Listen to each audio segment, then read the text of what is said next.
عمران بن حسین رضی اللہ عنہما کہتے ہیں ایک شخص نبی اکرم صلی اللہ علیہ وسلم کے پاس آیا اور اس نے السلام علیکم کہا۔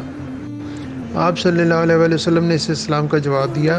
پھر وہ بیٹھ گیا تو نبی کریم صلی اللہ علیہ وسلم نے فرمایا اس کو 10 نیکیاں ملیں۔ پھر ایک اور شخص آیا، اس نے السلام علیکم ورحمۃ اللہ کہا۔ آپ نے اسے جواب دیا۔ پھر وہ شخص بھی بیٹھ گیا۔ آپ صلی اللہ علیہ وسلم نے فرمایا اس کو 20 نیکیاں ملیں۔ پھر ایک اور شخص آیا، اس نے السلام علیکم ورحمۃ اللہ وبرکاتہ کہا۔ آپ نے اسے بھی جواب دیا۔ پھر وہ بھی بیٹھ گیا۔ آپ صلی اللہ علیہ وسلم نے فرمایا اسے 30 نیکیاں ملیں۔ سنن ابی داؤد حدیث نمبر 5195۔